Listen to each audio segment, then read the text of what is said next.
fico muito honrado por estar aqui, conhecendo os irmãos aqui dessa igreja. Eu já participei de reuniões aqui com pastores aqui nessa igreja por umas 2 vezes, mas é a primeira vez que eu participo de um culto de adoração com os irmãos aqui. E eu fico muito feliz, me sinto especialmente honrado por estar aqui com vocês nesse momento, iniciando mais uma semana de oração aqui nessa igreja.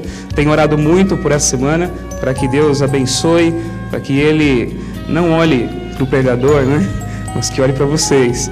E que por misericórdia dEle, pela graça dEle, que a palavra, ela crie efeitos em nossa vida e cause a transformação que todos nós precisamos e viemos buscar aqui. Meus irmãos, convido vocês a abrirem as suas Bíblias no Evangelho de Marcos, capítulo 7, versículo 24 em diante.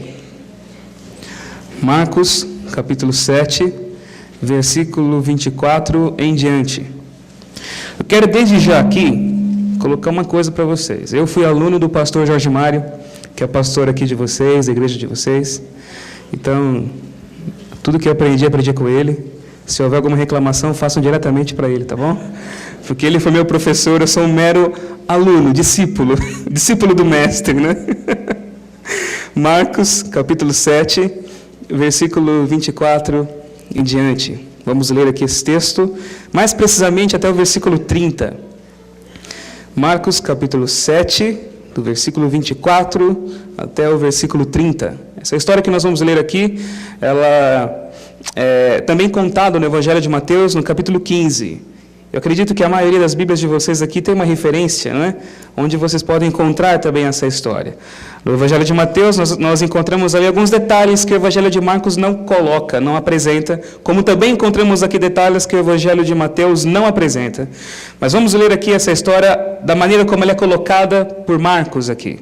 Marcos, capítulo 7, versículo 24 em diante, diz assim: Levantando-se, partiu dali para as terras de Tiro e Sidom, e tendo entrado numa casa, queria que ninguém o soubesse.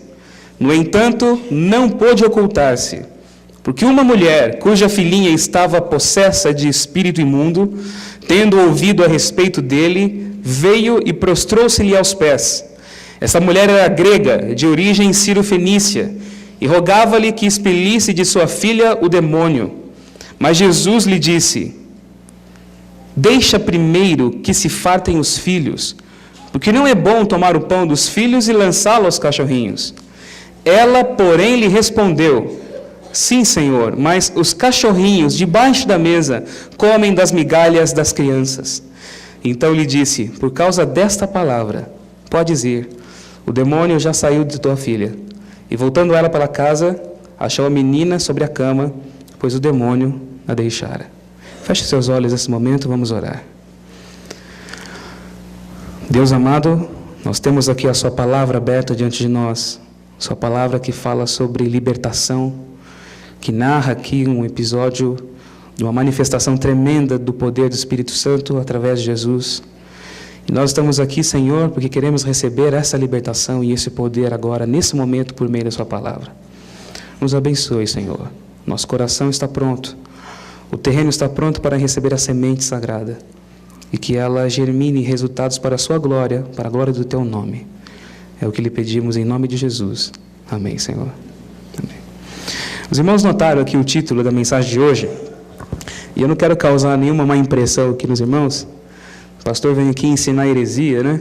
Primeiro dia já da semana de oração, estou conhecendo a igreja hoje aqui, e já tem um título no sermão, né? Qual que é o título do sermão de hoje? Qual que é o título da mensagem? O dia em que Deus foi derrotado. Deus já perdeu alguma vez, irmãos? Hein? Deus já conhece a derrota e o fracasso? A derrota? Deus nunca foi derrotado? Como que o pastor colocou um título desse aqui na mensagem, né? Ou ele está pregando a mentira ou ele está louco. Mas nenhuma dessas duas coisas aconteceram hoje, tá? Aqui, meus irmãos, nós vemos uma mensagem especial e eu gostaria de abrir aqui essa semana com essa mensagem para vocês. Nós cremos que Deus é todo-poderoso, por isso é inconcebível o fato de Deus ser derrotado. Deus pode tudo, Deus pode todas as coisas. Deus é onipotente, uma das definições clássicas de Deus, né? O que Deus é? Deus é onipotente e o que mais? Onisciente e e onipresente. Deus pode todas as coisas. Isso é fato e ninguém discute, ninguém duvida. Porque nós cremos num único Deus. E quando a nossa crença ela é colocada numa única entidade divina, um único Deus soberano, esse Deus tem que ser e deve ser todo-poderoso. Nas sociedades e nas religiões onde outros deuses são adorados, né, em comunidades politeístas, não há figura central de um Deus todo-poderoso, porque esse todo-poder está dividido entre as demais entidades ali. E a gente costuma ver, né, algumas entidades espirituais especializadas em áreas específicas, né? Se você tem ali um problema certo ali, uma coisa, uma causa específica para lidar, você procura quem é especialista naquilo e vai atrás dele.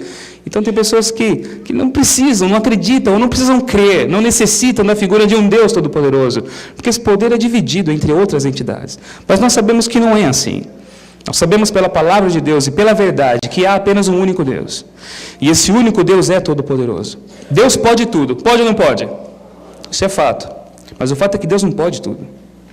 Aí é que vem o detalhe. Deus é todo-poderoso, mas Ele não pode tudo. Então essa definição é meio estranha quando nós colocamos assim. Deus pode pecar, meus irmãos? Hein? Deus pode pecar? Deus ele não peca. Por que ele não peca? Porque se todo o poder dele é controlado, é regido pelo seu caráter. Ele pode tudo, mas ele não faz tudo, não pode tudo. Deus, um princípio clássico da maneira de Deus administrar o universo. Deus, por exemplo, ele não faz com que uma coisa que já aconteceu no passado, na história, deixe de ter acontecido. Aconteceu, virou fato. Senão seria simples, né? Eva pecou, Adão pecou no Jardim do Éden. É só rebobinar um pouquinho a fita ali. Rebobinar a fita. Nossa, quanto tempo que eu não falo isso? Esse negócio de DVD. É só você voltar um pouquinho ali, pronto. Corrige ali. Nossa, eu cochilei, eu errei um pouquinho. Deus podia ter pensado, né? Eu não vigiei. Então, vamos lá, volta. Ninguém fica sabendo de nada. Uma amnésia universal. E estamos tocando o barco aqui. Mas não faz isso, Deus não faz isso. Aconteceu, aconteceu. Virou fato e está ali. Deus pode até, como dizem alguns físicos hoje em dia, né? Andei lendo algumas coisas sobre isso há pouco tempo atrás. Não sei se isso é real ou não, né? Mas na física tudo é possível, né? Como Einstein mesmo disse uma vez, que tudo pode, né? Você pode fazer tudo através da física. Existem muitas teorias a favor, mas um universo contra todas elas, né? Mas enfim, é uma teoria, né? Deus pode até te levar para um universo paralelo, né? Para um mundo paralelo, onde aquele fato que você realizou lá não exista. Ele pode até fazer isso, mas aconteceu, aconteceu. O que Deus faz? Ele pode perdoar, ele pode esquecer. Ele pode impingir a si mesmo uma amnésia, como eu falei. Esquecer daquele fato. Te perdoou. Mas aquilo virou história. Deus pode tudo, mas Ele não faz todas as coisas. Há algumas impotências divinas, sei que a gente pode falar assim, sem pecar, não é? Sem cometer uma blasfêmia aqui, não é nada disso, meus irmãos. Esse poder dele é controlado por esse caráter maravilhoso de Deus. Deus não faz aquilo que é absurdo, Deus não faz aquilo que é errado, Deus não peca. E Deus respeita alguns parâmetros, alguns limites. Deus tem leis, e Ele é fiel à sua lei. E é o fato, a ideia de colocar um Deus anárquico, sem leis, que levou o universo ao pecado e o mundo nosso ao pecado. Deus pode tudo, mas Ele não faz tudo. E nesse texto que nós lemos, nós vemos aqui algumas impotências divinas. Nós vemos aqui 3 impotências divinas. De fato, o que nós vemos aqui é uma mulher, na leitura do Evangelho que fizemos, nós vemos aqui a história de uma mulher obstinada, uma mulher apaixonada, uma mulher cheia de fé no coração, que se levanta um dia, sai da sua casa e vai à procura de Deus, vai em busca de Deus, e encontra Deus na pessoa de Jesus de Nazaré, porque Deus estava em Cristo, como diz a palavra. Jesus é Deus, e esse é um fato também que muitas pessoas têm se esquecido hoje em dia. Jesus é Deus, e ela vê Deus ali na pessoa de Jesus, e ela luta com Deus. Ela trava uma batalha com Ele. E nós vemos aqui o que essa mulher faz. Ela força Deus para fora de um plano, para fora de um esquema. Ela coloca os seus desejos, ela põe os itens da sua agenda sobre a agenda divina. E ela faz com que Deus ali realize a vontade dela. Por essa obstinação, por essa fé. Uma mulherzinha intrometida e enxerida vai atrás de Jesus e fica ali no caminho dele o tempo todo e faz com que ele, através da sua persistência, realize a vontade dela. É isso que nós vemos aqui. Nós vemos uma mulher lutando com Deus. É uma luta com Deus, é uma batalha que nós lemos aqui nesse texto. E na realidade, meus irmãos, Deus luta aqui com essa mulher. Jesus luta com essa mulher, Deus luta com ela. E Deus aqui luta com essa mulher, nesse texto que nós lemos aqui, 3 batalhas. 3 delas. A primeira delas, e Deus luta e perde, né? Por isso que Deus foi derrotado aqui. Deus luta e perde dela. A primeira batalha que nós vemos aqui. Deus luta e trava com ela o jogo do esconde-esconde. E perdeu. Quem aqui já brincou de esconde-esconde? Vamos ver. Pode levantar a mão aqui. Quem aqui? Todo mundo, né? A gente vê esse povo assim, todo certinho, né? Como a gente, né? Aqui, não imagina correndo, brincando, né? Mas a gente já fez isso já na vida. É uma pena que a gente não faz mais, né? A gente tenta esconder às vezes. Eu brinquei muito esconde-esconde. Eu nasci em Suzano, e perto aqui, né? Mais ou menos, né? E lá na Rua Baroel, lá, minha mãe lembra disso. Rua Baroel 126 era o nosso endereço. E eu brincava muito esconde-esconde lá. Eu decorava, né? Pequenininho tinha que decorar, né? Rua Baroel 126, casa 2. Tinha que falar assim, né? O endereço todinho, caso se perdesse, né? A mãe preocupada, né? Sabia o endereço de cor. E eu brincava de esconde-esconde. Naquele tempo eu conseguia me esconder em alguns lugares, né? Tinha espaço para esconder, né? Tinha umas frestinhas ali, já era apertado para mim já, mas eu ficava ali, né? E dava, né? E brincava de esconde-esconde, polícia e ladrão, né? E naquele tempo todo mundo queria ser polícia, quando brincava. Hoje em dia já é o contrário, né? Hoje em dia, eu já fui polícia, agora quero ser ladrão. E a gente vê essa inversão de valores aí na sociedade que nós vivemos. E eu me lembro disso. A grande façanha da brincadeira de esconde-esconde era quando terminava tudo, né, e todo mundo era encontrado ali, era você chegar para o camarada e falar assim, nossa, mas você passou, você quase pisou no meu pé. Eu estava escondido ali, eu estava naquela frestinha lá no muro, atrás do muro do Carlão. Lembra lá? Então você passou ali, mas você não me viu. E é ali que a gente ficava naquela, né? Depois era revelar onde a gente tinha se escondido. E a gente entrava em cada lugar que nem imaginava, que cabia a gente ali, né? Aqui nós vemos esse texto, meus irmãos. Deus brincando o jogo do esconde-esconde aqui com essa pessoa. Diz aqui o texto do Evangelho de Marcos. Nós lemos aqui, no comecinho aqui do versículo que nós lemos, diz aqui que Jesus foi para as terras de Tiro e Sidom e entrou numa casa. Não queria que ninguém o soubesse, é o que diz.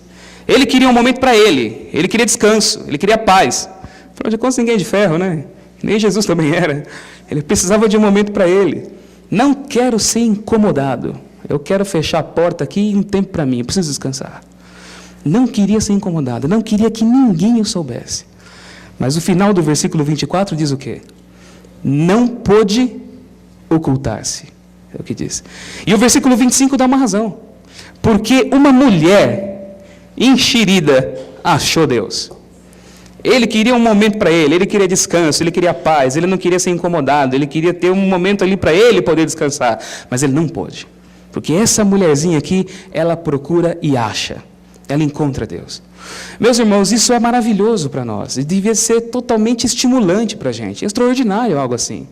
Porque eu sei que tem muita gente aqui hoje que acha que Deus está escondido, que Deus está distante, que Deus está alheio, que Deus é inacessível, que Deus está oculto, que é impossível ter acesso à presença de Deus.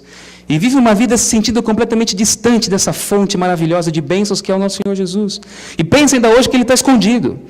E embora você venha aqui na igreja, você cante, você louve, você conheça, você tenha uma Bíblia na mão, mas tem muita gente que faz tudo isso e não vive ainda essa presença maravilhosa de Deus na sua vida. Acha que Deus está distante e sente esse abismo entre você e Deus. Se você vive assim hoje eu quero que você aprenda aqui, pela palavra do Senhor, a ganhar de Deus nesse esconde-esconde espiritual. E isso vai ser uma realidade na sua vida, em nome de Jesus, meus irmãos. A encontrar Deus. Deus não está distante. Deus é facilmente achado. Essa mulher achou. Essa mulher procurou. Ele quis se esconder, mas ele foi achado.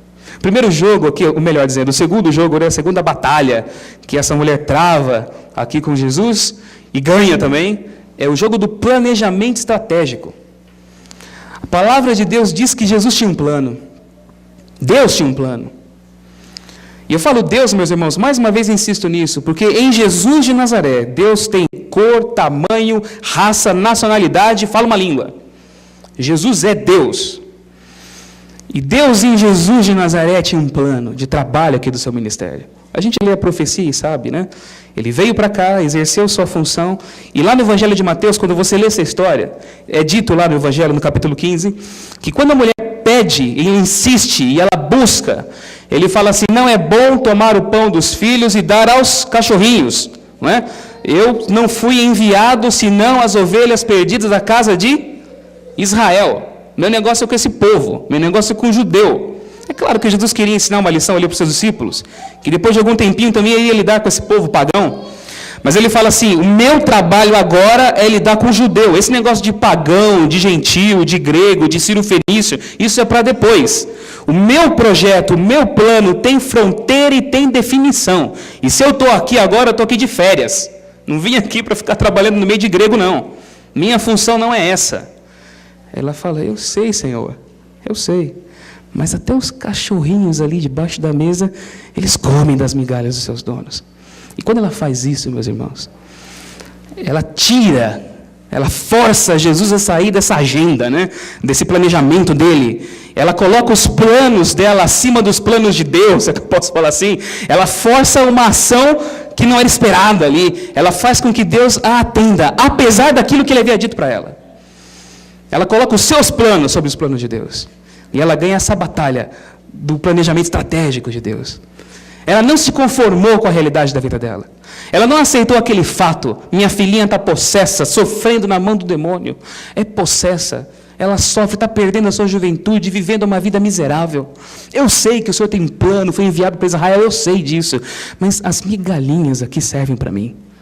E é isso que ela pede. E quando ela fala isso, tudo muda, meus irmãos. Você não precisa hoje viver uma vida nesse determinismo, né? E a gente tem essa tendência, não é verdade? Eu estou vivendo problemas na minha vida, não, tem que ser assim. É a vontade de Deus, e ponto final. E a gente vive esse negócio, né? Vê uma desgraça, uma catástrofe, fraqueza espiritual, problemas na família, problemas na sua vida, é a vontade de Deus. E nós tentamos colocar isso para poder nos acostumar, né? Ou tentar nos confortar ali com aquilo. E você ouve isso das pessoas também, né? Você abre seu coração ali naquela angústia, querendo ver uma solução, o camarada bota a mão no seu ombro e fala assim, eu vou orar por você, né? E a gente, é o máximo que a gente fala, eu vou orar por você, e ponto final. Não, meu irmão, é assim, é a prova. Eu sei que existem provas, existem lutas, nós não estamos no céu, irmãos. O céu vai chegar depois, não é agora. Nós estamos aqui no meio de um tiroteio, essa que é a realidade, um tiroteio espiritual, e uma bala perdida pode pegar em você. Essa é a realidade. Mas não há, meus irmãos, nenhum determinismo, nenhum fatalismo, nenhuma posição fatalista que você deva assumir em relação às desgraças ou o mal que o diabo põe na sua vida. Esse é um fato que você tem que aprender, que nós temos que aprender hoje. Nós assumimos uma resignação quase que hindu, não é? Aos problemas. É um karma, tem que ser assim, e eu tenho que sofrer isso e ficar ali, né? Quanto mais eu sofrer, mais Deus vai ter dó de mim e vai me abençoar. Não é assim. Essa mulher aqui não aceita essa realidade. E embora ela saiba que Deus tinha um plano, uma outra estratégia, uma outra ideia, tinha que se confinar aquela nação ali por um determinado período, cumprindo ali a sua parte inicial do seu ministério, eu sei. Mas, a Bíblia fala, ela respondeu, as migalhas servem para mim. E eu não saio daqui, enquanto o Senhor não me der essa bênção. Ela não aceita, ela não se resigna a essa tragédia. E ela consegue a vitória, meus irmãos. Você não precisa ficar vivendo debaixo de uma tragédia na sua vida, ou tentando se acostumar com o mal que o inimigo colocou lá na sua casa, na sua família, no seu coração, quando Deus tem o poder para poder te livrar desse mal. E Deus hoje está disposto a alterar seus planos, para poder chegar antes, lá na sua vida, e dar a bênção que você precisa e que você veio buscar. Isso é fato da palavra dele, meus irmãos. Isso é uma realidade. A segunda luta que ela trava aqui com Deus e vence, a luta do planejamento estratégico. A terceira luta, que ela trava com Jesus e ganha também, em todas elas, né? Terceira dela, ela ganhou de Jesus no concurso dos repentes. Sabe o que é repentista? Já viram repentista, já? Já viram repentista? Aquele pessoal lá do Nordeste, né? Que fica ali, né? Com aquelas violinhas ali, né? Aquelas violinhas ali, ardidinhas, né? E fica, um canta um versinho para o outro, né? E assim vai, né? E o camarada, um bate um pandeirinho ali do lado às vezes, não é verdade? É cultura brasileira, né? Realidade do povo brasileiro aqui. Às vezes, em alguns lugares ali no centro de São Paulo, você encontra, né? Uns repentistas, assim, né? E é legal você ver esse povo fazendo desafio, né? De onde que eles tiram tanto verso ali na cabeça para poder colocar? O que Jesus responde para essa mulher aqui, meus irmãos? Quando ela diz para ele, pede, né, insistentemente por a bênção. O que ele diz para ela, quando ele chega e fala assim, olha, não é bom tomar o pão dos filhos e dar aos cachorrinhos? O que ele está fazendo aqui, na realidade, era citar um ditado, uma frase da época. Isso era um provérbio de esquina. É a sabedoria popular da Judéia de 2000 anos atrás. Sabe? Era um ditado conhecido ali. Problema que Jesus vai brincar de repentista com uma nordestina. E o que acontece aqui, meus irmãos, é que quando ele bota o verso, ela coloca outro. E ganha, né? Era mais ou menos como se ele chegasse para ela assim e fizesse assim: não é bom tomar dos filhos e deitar aos cachorrinhos, né? Aí ela responde: mas os cachorrinhos comem das migalhas dos filhinhos. E nessa hora, quando ela responde dessa forma para ele, nesse momento, o que eu gosto do Evangelho de Mateus, que conta essa história, é que você vê um Deus em pane. Ele fala assim: oh mulher, grande é a tua fé. Olha, você me colocou um verso aqui e não vem outro na cabeça agora. Não tem nenhum outro para poder te responder. Seu verso é imbatível, não tem como ganhar de você nessa briga. Oh mulher, grande é a tua fé. E aqui no Evangelho de Marcos diz: por causa dessa palavra, por causa disso, vai ser de acordo com a sua vontade, vai em paz. Não tem como ganhar de você. Você é invencível. Vai embora. Seja feito de acordo com a sua fé. Meus irmãos, é uma maravilha isso. Nós vemos que Deus está disposto hoje a travar essa batalha sagrada, santa, com cada um de nós. Ele quer fazer isso. Deus, Ele quer ser vencido. Será que eu posso dizer assim? Quando nós o enfrentamos com as armas, com as armas corretas. Se você tiver as armas corretas para poder lutar na sua vida com Deus, você vai ter a vitória. Deus quer ser vencido por cada um de nós. E a primeira arma que você pode usar na sua vida para poder lutar com Deus é a perseverança. Essa mulher persevera, irmãos. Aqui a Bíblia fala que essa mulher, ela ia pelo caminho atrás de Jesus. Vocês conhecem essa história? Essa história aqui não é novidade para muitos de vocês, não? No Evangelho de Mateus diz que Jesus ia pela estrada e a mulher ia pela estrada atrás dele, né? Filho de Davi, tem misericórdia de mim. Filho de Davi, tem misericórdia de mim. Oh Senhor, filho de Davi. E Jesus andando, nem ligando para ela. Filho de Davi, tem misericórdia de mim. E os discípulos se incomodando com aquilo, não aguentava mais. Senhor, faz alguma coisa com essa mulher, a gente não aguenta mais. Chega. Filho de Davi, tem misericórdia de mim. Senhor, atende ela, porque resolvendo o problema dela, o Senhor resolve o nosso. Essa irmã é insuportavelmente chata. Dá um jeito nessa mulher aqui. E a Bíblia fala que os discípulos pedem para ele: Senhor, atende, não dá, a gente não aguenta mais essa mulher. Filho de Davi, aquela ladainha, né? Tem misericórdia de mim, filho de Davi, filho de Davi. Perseverança, meus irmãos. Perseverança. Deus não suporta a perseverança. Essa que é a realidade. Jesus contou isso em parábolas, né? Aquela parábola do juiz ali, né? Que pede, mas que tem a convicção e sabe que é dele que vem, que é dele que procede a bênção, que é dele que vem a força. Quem tem essa convicção não busca mais em ninguém. Sabe que ele é o único capaz de dar aquilo que você quer e pede e busca. Essa é a convicção de Jesus. Essa convicção, melhor dizendo, da mulher. Isso toca o coração de Deus. Deus não suporta a perseverança. Segunda coisa que nós vemos aqui, segunda arma, né, que você pode usar na sua luta com Deus, é um coração quebrantado. E eu estou colocando isso, meus irmãos, porque essa semana vai ser uma semana de oração. E eu sonho e peço e oro para que seja uma semana de luta sua com Deus. Eu não sei qual é o seu problema, qual é o motivo que te trouxe aqui. Não sei por que você veio aqui. Talvez você veio aqui hoje na igreja porque está acostumado a vir à igreja.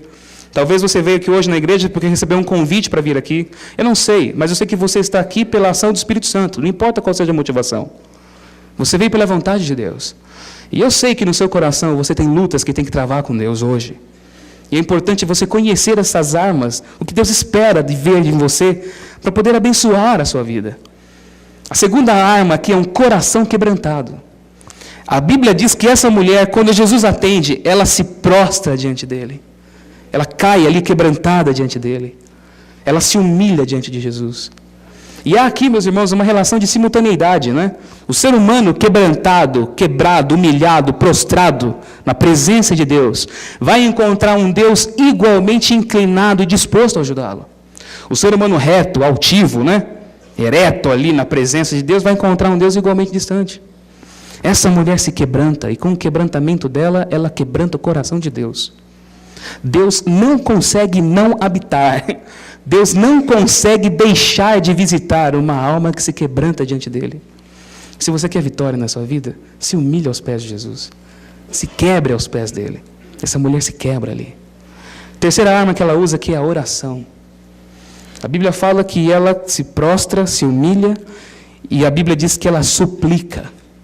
E essa palavra que a Bíblia usa, ela suplica, ela ora, ela pede. Deus não consegue suportar um coração perseverante, quebrantado e que pede. Deus não consegue não ouvir a oração do lábio súplice que vem a Ele. A oração pode fazer, irmãos, aquilo que Deus pode fazer. Deus pode fazer o quê? Tudo. Não foi o que nós falamos aqui no começo? Deus pode tudo. E a oração pode o quê, logicamente? Tudo também. Tudo. A Bíblia fala, peça e... Só que Tiago fala assim, peça e não receberão. Porque vocês não sabem pedir. É o que ele fala. É pedir com perseverança. É pedir dessa maneira como nós estamos colocando aqui. É pedir com o coração quebrantado. A oração pode fazer, meus irmãos, aquilo que Deus pode fazer. E Deus pode todas as coisas e quer o melhor para cada um de vocês aqui. Peça isso para Deus, com certeza. Eu vi uma história uma vez, eu fui obreiro bíblico já.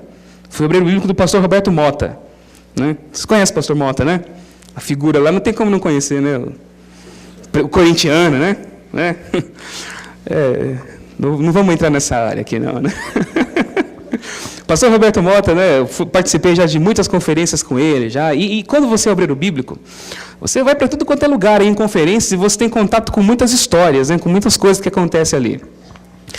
Eu conheci uma história de um pastor evangelista, que não era o Mota, mas eu achei engraçada essa história, né? E achei interessante. Por achar interessante, quando a gente conhece uma história, a primeira coisa que um pastor faz quando conhece uma história, primeiro é saber se ela é verdade, né? E depois é contar para o povo, né? E eu vou contar para vocês aqui hoje. Um pastor evangelista, ele estava pregando sobre oração, numa igreja. E fazendo um sermão sobre oração, ele contou ali como se deve orar, como se deve buscar a Deus, e os resultados de uma vida ali dedicada à oração. E uma senhora levantou a mão no meio do culto, e falou assim, pastor, eu sou testemunha viva do poder da oração. E a senhora levantou a mão, e ele olhou aquela senhora e falou, tudo bem, minha irmã, pode falar então, que nada planejado, foi ali no meio do sermão. Ela falou assim, olha, eu sou uma senhora de idade, eu já tenho quase 90 anos, e até meus 30 e pouquinhos anos de idade, eu não era casada, eu era solteira. E meu sonho era ter uma família, sempre quis ter uma família. E naqueles tempos bem antigos assim, né? Uma mulher numa idade de 30 e poucos anos, estava ficando, né? Já era, né? Estava ali. Né? E ela desesperada com aquilo, né? Hoje em dia as coisas são diferentes. Mas naquele tempo era uma coisa complicada. Alguma coisa tinha, né? Esse era o pensamento, para ninguém ele casar com a mulher. E ela orava, Senhor, eu preciso de um marido, eu quero ter um marido, mas tem que ser um homem bom.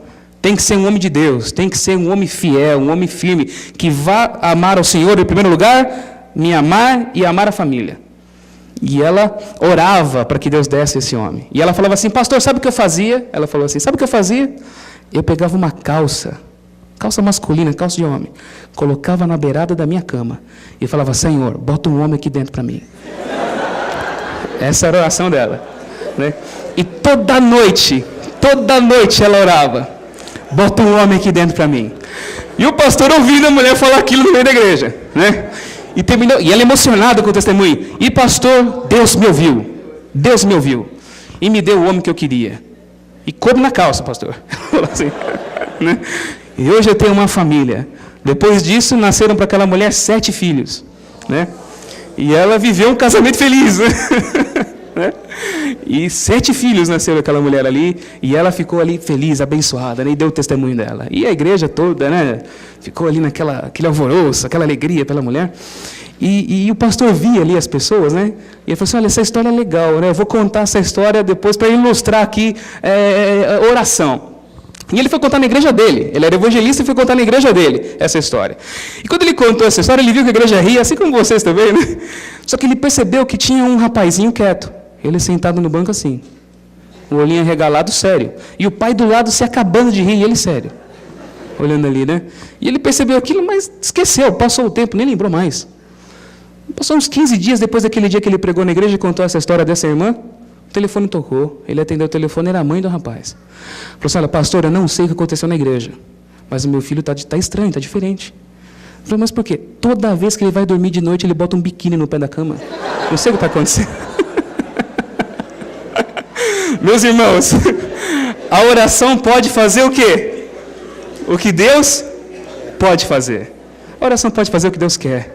Pode fazer o que Deus deseja e é capaz de fazer na nossa vida. Não tenha receios de pedir para Deus o que você quiser. Né? Mas não precisa colocar a calça, nem o biquíni no pé da cama, tá?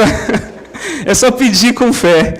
Deus pode fazer tudo, meus irmãos. Deus não consegue não responder a um coração que se humilha, a um coração que se prostra, e a um coração que ora, que confia no que Ele pode. E a quarta arma, meus irmãos, que você pode usar e deve usar no seu relacionamento com Deus, o pastor Jorge Mário colocou hoje aqui no boletim da igreja, é a coragem. Coragem, irmãos. Coragem toca o coração de Deus. E o que eu acho bonito na Bíblia é ver esse povo raçudo, né? Esse povo com coragem. Como que ele se relacionava com Deus? Não tem esse negócio de Senhor, tal. Tem respeito, reverência a Deus, porque é grande, é o Altíssimo, é o Senhor poderoso. Se cobrem na presença de Deus, tem todo esse respeito, mas tem coragem. Aqui fala que essa mulher vai atrás de Jesus, e ela briga com ele, ela luta com Jesus aqui, mas ela sabia quem Jesus era. Por isso que ela estava atrás dele. Ela sabia o que Jesus podia fazer. Ela sabia que se ele mandasse uma palavra e uma ordem, os demônios iriam vir e iriam abandonar a filha dela. Ela sabia quem ele era e o que ele podia fazer. Ela era estrangeira, pagã, grega, mas conheceu naquele homem algo que nenhuma sinagoga havia revelado para ela, quando viu Jesus.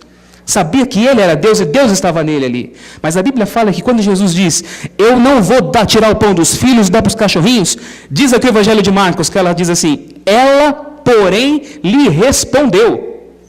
Ó Senhor, com todo respeito, eu sei, né, tá? Mas eu não vou sair de mão vazia, não. Eu cheguei aqui para conseguir o que eu vim buscar. Daqui eu não saio. E Jesus entrou na casa, ficou lá dentro e ela do lado de fora. Filho de Davi, tem misericórdia de mim. Filho de Davi, tem misericórdia de mim. Não vou sair daqui, não. Olha, não vou dar para o cachorro, tudo bem, mas dá migalha, mas daqui eu não saio. É essa convicção, é essa coragem desse relacionamento com Deus. E vocês pensam que Deus se sente ofendido com esse tipo de fé? Muito pelo contrário, meus irmãos. Deus ele fica aqui estimulado para agir, não reagir, mas agir em prol da pessoa que faz assim. Lembra do caso de Jacó? Não é? Tantos outros da Bíblia que se agarraram com Deus e eu preciso dessa libertação e dessa bênção. E não vou te abandonar enquanto o Senhor não me der. Coragem, meus irmãos. Coragem com Deus. Diante disso, para poder encerrar aqui essa mensagem, sobram para nós aqui algumas considerações. Primeira delas, Deus é todo-poderoso sim, e nunca ele é derrotado, meus irmãos, nunca, nunca. Deus é onipotente, mas ele gosta de ser vencido. Quando a gente o desafia dessa maneira.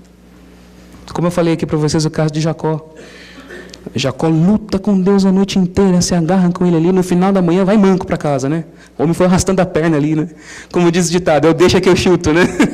Ele foi lá, levando a perna a vida inteira, mas deixou para trás um Deus satisfeito pela sua total incapacidade de dizer não para aquele homem. Eu não vou te largar enquanto o Senhor não der a benção. Eu quero ter a minha vida mudada. Meu caráter tem que ser transformado. Qual que é o seu nome? Meu nome é Jacó. Agora não vai ser mais. Agora o seu nome é Israel. Que veja uma palavra hebraica, Sar, que é príncipe. O príncipe de Deus e dos homens. Porque você lutou com Deus e com os homens e você venceu. Israel. Deus é invencível. Nunca é derrotado. Mas ele gosta de ser vencido por uma pessoa que se relaciona com ele dessa forma. Segunda coisa que nós aprendemos aqui dessa história, e gostaria que vocês guardassem no coração de vocês aqui. Segunda coisa. Deus não muda, mas ele gosta de alterar planos. E como é que é isso, eu não sei. Não adianta tentar explicar para vocês, porque eu sei que até a mudança de planos também já é plano de Deus. Até a mudança já é plano dele. Mas ele gosta de alterar os planos quando nós oferecemos para ele uma alternativa de se esparramar na sua misericórdia, no seu amor em nossa vida. A Bíblia está cheia disso, né? Você vê lá Moisés, e Deus fala, Moisés, aquele povo pecou, eu não quero saber deles, eu vou exterminar todo mundo, e vou pegar você e sua família e fazer de você um povo novo. E aí vem essa luta com Deus, né? Não, de jeito nenhum, Senhor. Se for para fazer isso, Moisés fala para Deus, risca o meu nome do teu livro. Porque o Senhor tirou esse povo é assunto teu. É com eles que o Senhor tem um compromisso, não é comigo. É com eles aqui. honra a sua palavra. E foi assim que Moisés fala com Deus. O Senhor tem uma aliança com eles, com Abraão, com Isaac e com Jacó. É com esse povo, não é comigo não. Se tiver que ser comigo, me risca também, eu quero morrer junto com eles. E aí a Bíblia, cheia daqueles antropomorfismos, né, que é aquela linguagem humana aplicada a Deus, diz assim: e o Senhor se arrependeu do mal que iria fazer ao seu povo. Não é que Deus se arrepende, mas Deus viu em Moisés e se agradou daquilo. Era o que ele queria ver mesmo nele, né? Aquela fé, aquela coragem, com respeito e reverência na presença do poderoso. Mas ele fala: não, o Senhor sabe, o Senhor está vendo, não adianta esconder. É assim que eu penso e é assim que vai ser. A minha opção é essa. É assim que tem que ser. E Deus vê aquilo e muda.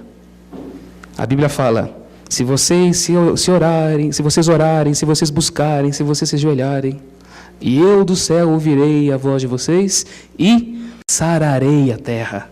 Eu vou mudar. Deus não muda, mas Ele gosta de alterar os planos, quando nós oferecemos para Ele essas possibilidades de realizar sua obra em nossa vida. E a terceira e última lição, irmãos: Deus é todo sábio, mas Ele se impressiona pela sabedoria do coração que ama alguém.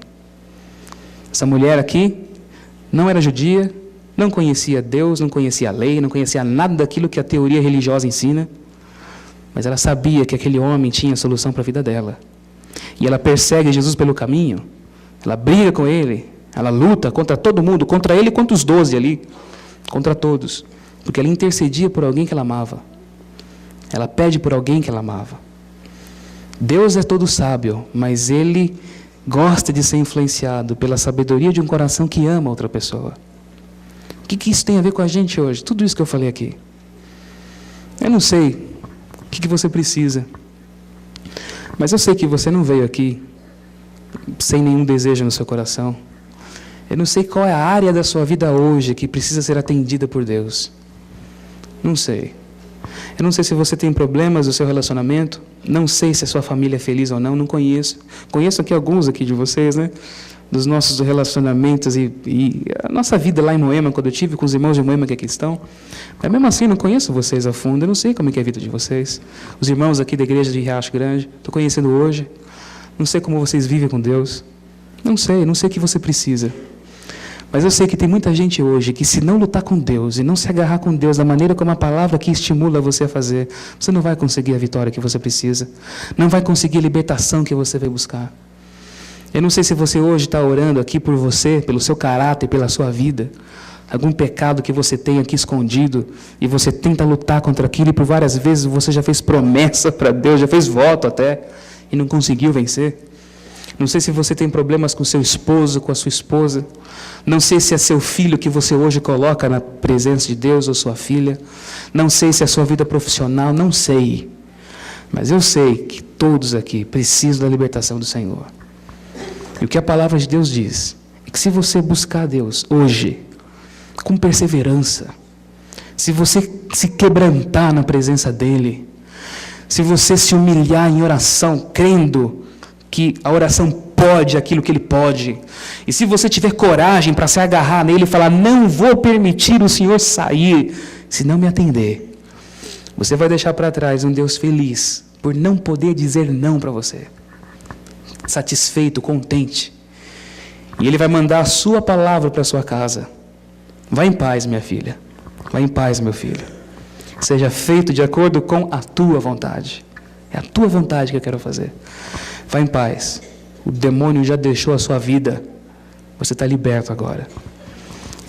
Essa é a minha oração para vocês e por vocês. Para a minha vida e para a vida de vocês também. E eu espero que vocês durante essa semana aprendam a lutar com Deus. Deus está disposto. Deus quer ser vencido. Deus quer realizar a sua vontade, também a sua, a minha, na nossa vida. Tenha certeza de que a palavra do Senhor foi mandada para você e já está fazendo aquilo que você precisa, aquilo que você veio buscar. Eu tenho essa convicção e essa fé no meu coração. E vai ser assim, irmãos, em nome de Jesus. Amém. Amém.